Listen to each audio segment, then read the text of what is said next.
I've got a new hobby, if you want to call it that. I'm doing something that I've never thought I'd do before. I'm actually sorting pins.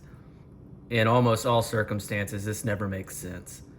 Even if you spill a pin kit, it's usually cheaper, faster, just to throw everything away, start from scratch, reload it. I understand that. This circumstance I'm finding myself in has got me to at least try this out, and I'm finding it works actually pretty well. We're doing a project right now where we're rekeying small format cores that have only been in place for 6 to 8 weeks, something like that. Very little wear, and there's a lot of them, to the point where I'm going to walk away with over 30,000 pins. And I don't mean all pins, I just mean master, build up, top, not bottom pins, anything like that. So 30,000 almost. And I got to thinking, hey, these things have only been in use for a little bit and very little wear. So maybe I can go ahead and start sorting them a few different ways and try to reuse them best as I can. And then I started thinking about other ideas, things I could 3D print. And I've got a few designs in mind already, but those are ways away.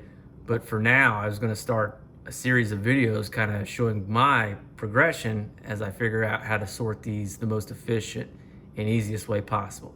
And yeah, I know they've got micrometers, calipers, you've got pin gauges, especially for A2, that you can use. But I'm not going to sit here and compare against the gauge, or I'm not going to measure all the way. I can figure this out pretty easy, and actually I've never been sight trained on pin segments, but it took like 2 hours to figure things out. Actually, a series of clues that could be used successively to narrow things down to the point where you really don't need any sort of gauge or micrometer or caliber or anything like that. So what I've started with, obviously I've got jeweler's trays here to collect them, but before we get to that, what we're doing first is I'm ejecting each chamber from each core, and that gets me a pile of everything that was ever in the core. First things first, I'm going to sort through that. I'm going to take out my caps, I'm going to take out my springs, I'm going to take out my bottom pins. I can't reuse the caps, I almost can never reuse the springs, and the bottom pins are going to get the most wear because they're coming into contact with the key.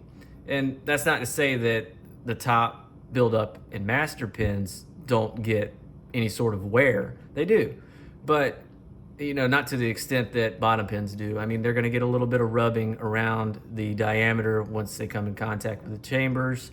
If they're at the shear line, either shear line for that matter, they're going to get a little wear, but not much, especially not in 6 to 8 weeks. So once I got the bottom pins, the springs, and the caps out of the way, it made sorting a lot easier because now I'm just going through the stuff that I can actually reuse. And I'm going to keep these because I've got some future use ideas for them, but just helps to get the rest out of the way, makes things easier. From here, which is what I've got in front of me, I realized the first clue was the spool pins. In most A2 systems, the spool pins only occur in 3 positions: 6, 8, and 10, which explains the 3 trays I got here: 6, 8, 10. Now, it's very easy to differentiate the 3. First of all, number 6s, I don't even know how they're spools. They're barely spools. I mean, there's very little there, and I guess what you would call the spool portion, but I mean, that's it. And basically, it's half of the top and the bottom, the spooled out portion at least. So you can't mistake this for a 8 or a 10. Number 6 is pretty easy to figure out. So again, if I can just pull out of here, actually here's one right here, no mistaking, that's the number 6. That's really easy. So that leaves me with 2, 8 and 10. Now the difference between the two is, I think it's pretty substantial. Got an 8 on the left, 10 on the right. Pretty substantial, at least in my eyes. But if not out of the gate to you, easiest thing you can do, go to your kit, grab a number 8, put it in front of your tray. Grab a number 10, put it in front of your tray. And as you're pulling, just compare. And eventually, you'll learn what a number 8 looks like and what a number 10 looks like. But, until then, it doesn't help, or doesn't hurt, I guess, for that, to have some sort of comparison. So that's what I'm doing first. Now, when I take this out, let me think. 4, 5, 6, 8, 10, 12, 14. I'm eliminating not half, but right around half of what's going to be ultimately in this pile, you know, and I'll cover the steps as I go along. But for now, I just wanted to show you, kind of start off this series of videos, and it is going to be a series of videos as I work through things, but kind of showing you how you can make the pile smaller and smaller and smaller with no outside tools, nothing more than your eye. So that's where we're at with this. And the series is ultimately going to progress to where I'm showing you these tools and ideas I've got that I'm going to be 3D printing and showing you how they work. And I'm not going to be charging for any of that. I'm going to make the files free for everybody to use because I'm not trying to make money off of this. But there's some. This is not as hard as I thought it would be, and it's not as painstaking as I thought it would be.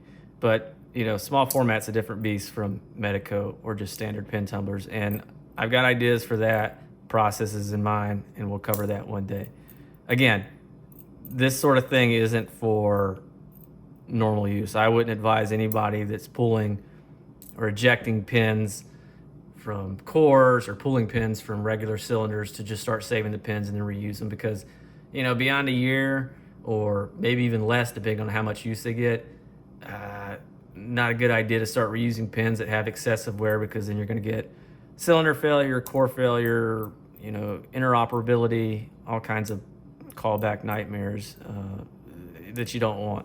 But again, this is something that's only been in place for 6 to 8 weeks, so very little wear, if any. So there's that. And like I said, it's going to be a series of videos where I walk through things and hopefully figure out a way to make this very fast for people. I think I've got one idea that's going to automate it pretty dang quick, but time will tell and we will see when we get there. But until then, enjoy my madness, something I thought I'd never do, sorting pins to not save money, but it's actually kind of fun. It's kind of therapeutic just to throw on a movie or listen to a podcast while you're doing this. And but we'll see. We'll go from there.